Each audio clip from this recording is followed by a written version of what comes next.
Buvs Nation, we did it. We did the unfathomable. The spring game, the black and gold game, here in 3 weeks, April 22nd, is sold out. Over 45,000 tickets sold. That is crazy. We only had like 1,900 at our spring game last year, and I definitely wasn't one of them that was in the stands. So it's very exciting to see this happening. Let me know if you're going to be there as well, because I would love to connect and meet some other people here that I'm interacting with here on YouTube. Again, thank you for checking out my video. I'm David. I'm a local CU alum here in Colorado, and I talk the Buffs football program, Coach Prime Deion Sanders, and I'm going to touch on a little bit on the CU men's basketball program. But there were a few news items from this week that I wanted to comment about this weekend. Again, apologies that I didn't get a video out the last few days. Again, sometimes works like that. But I'm back. Let's get to the first news item. Okay, we know the spring game is sold out. This piece of news isn't as exciting. It's actually bad news, but I was so excited to see that CU was in the running for number one edge rusher in the class of 2024, Colin Simmons, edge rusher out of Duncanville. This guy is the next Von Miller. He's being recruited by all of the top schools in the country, and he was set to actually be at the black and gold game here in 3 weeks. Was incredibly excited for that. But we saw this week that he actually is now not coming. So I wonder if we're out of the recruitment for Colin Simmons. I sure hope not. I know that Coach Prime can work recruiting miracles. We have seen that happen. So I hope that this isn't the end of the road for CU's relationship with Colin Simmons. But if it is, I wish him the best of luck. I saw in, the last weekend in April that he's going to be visiting Oregon. That stings, but he's visiting a lot of universities right now. He's also visiting Texas A&M. I think I've seen that LSU's in the running, Texas, Georgia, all these big programs. So hopefully we can sneak our way back into the good graces of Colin Simmons. But even if that doesn't happen, there's a very important visit that's happening at the black and gold game, and that's with the number one defensive lineman in the class of 2024, and that is Williams Nwaneri. Correct me if I pronounce that wrong, but he's out of Missouri. Big guy. 6'5", 250 pounds already as a junior. He's a beast of a player. And if everything checks out with Omar White, who's already committed to CU, that's going to be a heck of a defensive line coming in. Because we know we brought in a lot of transfers. These are some players that have 1-2 years of eligibility left. It's very important. You can already see the focus in on bringing in top-end defensive line and edge rusher talent here at CU. We are trying to build a dominant SEC-level defense here in Boulder, and it starts with guys like Williams Nwaneri. So very excited to still have him coming for the black and gold game here in 3 weeks.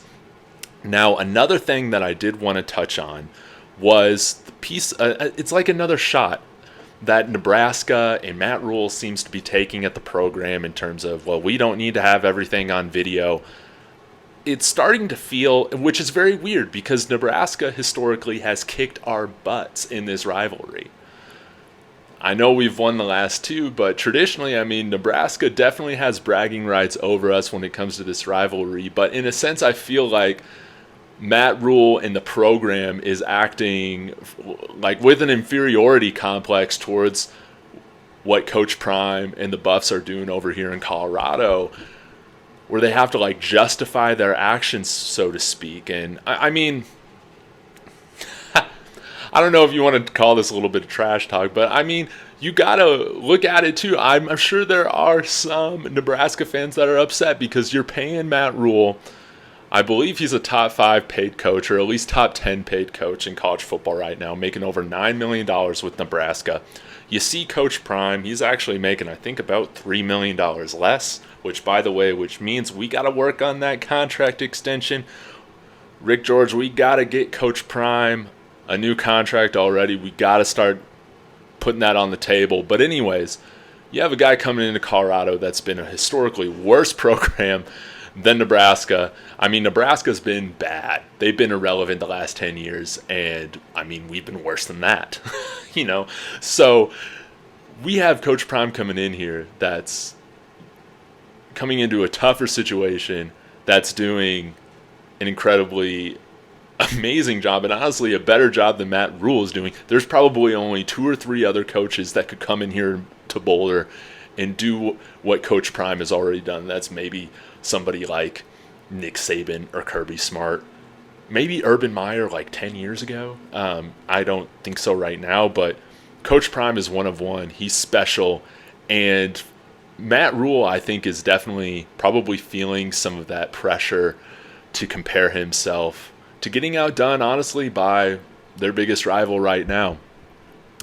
I think Matt Rhule's a great football coach. I think he's great for the University of Nebraska, but it's just cringe to kind of see these shots being taken at the program. And Coach Prime doesn't care about it because he's just focused on doing what he's been called to do.